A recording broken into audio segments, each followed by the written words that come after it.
Hello everyone, welcome back to my channel. My name is Kanchan and this channel is about OT guidance and practical learning.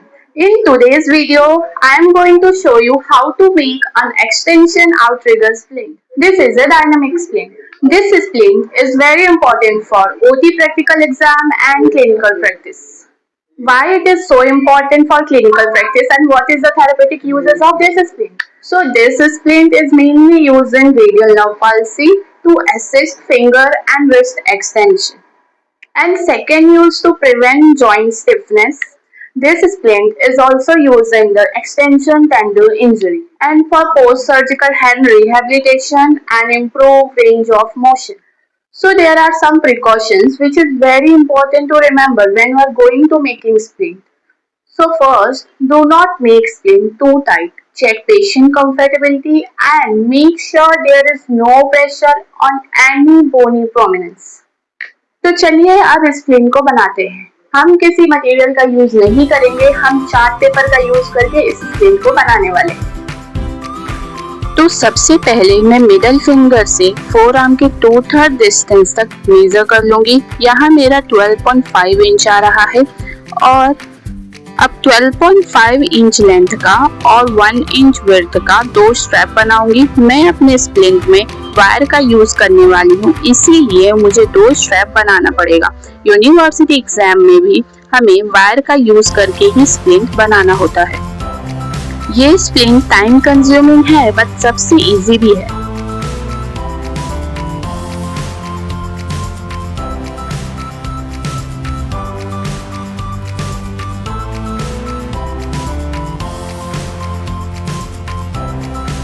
यहाँ पर मैंने 2 strap तैयार कर लिए हैं। अब हमें 5 इंच लेंथ का 1 इंच विड्थ का 9 स्ट्रैप बनाना होगा। 9 स्ट्रैप में से 5 स्ट्रैप हमें फिंगर के लिए लगेंगे और 2 स्ट्रैप हम बार के रूप में यूज करेंगे। अब मैं मेटाकार्पल बार बनाने के लिए सेकंड मेटाकार्पोफेलेंजियल जॉइंट से 5th मेटाकार्पोफेलेंजियल जॉइंट का मेजरमेंट लूंगी। ध्यान रहे इसमें फुल गर्थ नहीं लेना है, हाफ गर्थ लेना है। तो ये मैंने 1 इंच विड्थ का मेटाकार्पल बार बना लिया है। अब आगे हम रिस्ट बार बनाएंगे। रिस्ट का भी हमें फुल गर्थ नहीं लेना है, हाफ गर्थ लेना है।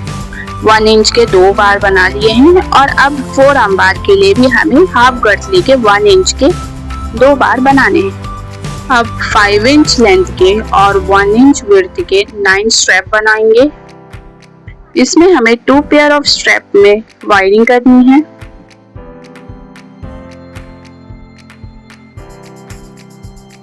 एक स्ट्रैप में वायरिंग करके दूसरे स्ट्रैप को कुछ इस तरीके से हम उस पे चिपकाएंगे। इस स्ट्रैप में मैंने पूरी वायरिंग की हुई है। नेक्स्ट स्ट्रैप जो बनाएंगे उसमें हाफ में ही वायरिंग करनी है। अब 5 इंच लेंथ वाले स्ट्रैप में से 5 स्ट्रैप को कुछ इस तरीके से हम फोल्ड करके चिपकाएंगे, जो कि हमारे फिंगर के लिए यूज होगा।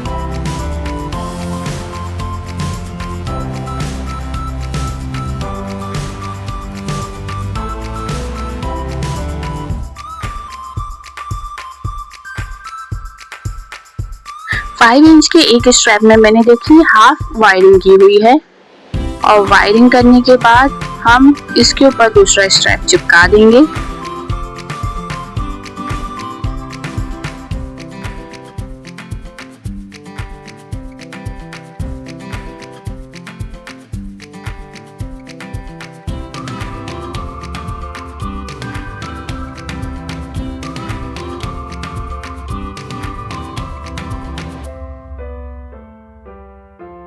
अब बारी है सारे बार्स में वायरिंग करने की। तो सबसे पहले मैंने मेटाकार्पल बार में वायरिंग की हुई है।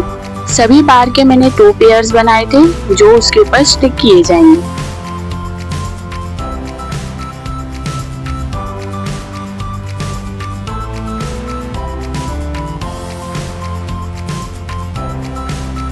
ध्यान रहे वायरिंग करते वक्त आपको पेपर टेप का ही यूज करना है, बिकॉज जब हम ग्लू से इसके ऊपर दूसरा स्ट्रैप चिपकाएंगे तो वो इजीली स्टिक हो जाता है।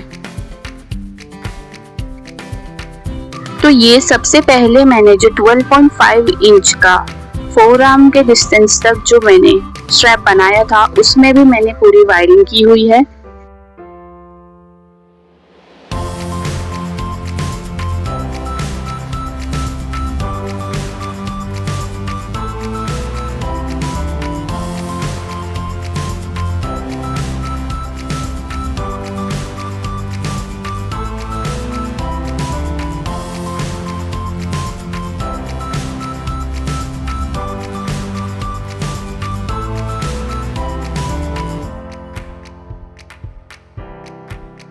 तो अब सबसे ऊपर मैंने 5 इंच का एक स्ट्रैप लेकर चिपकाया है।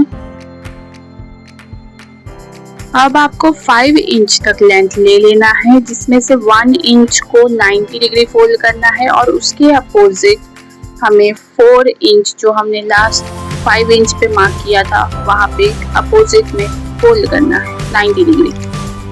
मेटाकार्पल के पास 90 डिग्री और उसके पास 30 डिग्री का एंगल बनना चाहिए। सारे बार्स को लगाने के बाद रिस्ट बार के जस्ट नीचे हम एक 5 इंच का स्ट्रैप लगाएंगे। ऊपर जो हमने 5 इंच का स्ट्रैप लगाया था उसके अंदर होल करेंगे और इस तरीके से हम अपने फिंगर के होल्डिंग के लिए जो हमने बनाया था उसको उसमें रबर बैंड से टाई करेंगे।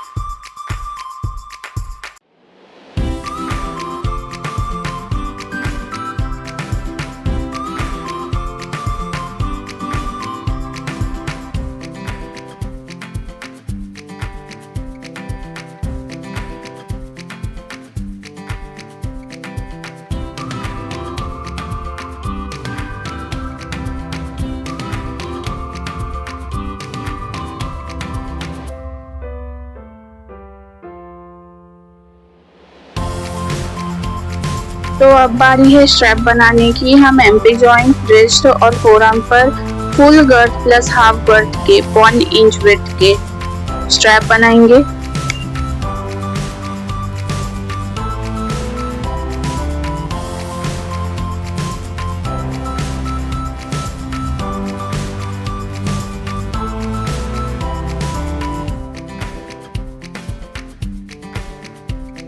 ध्यान रहे स्ट्रैप को बार के ऊपर के साइड लगाना है। और ये हमारा बन गया एक्सटेंशन आउटरिगर स्प्लिंट। तो अगर आपको ये स्प्लिंट बनाने में मेरी वीडियो हेल्पफुल रही तो मेरे चैनल को लाइक सब्सक्राइब करके जाएं।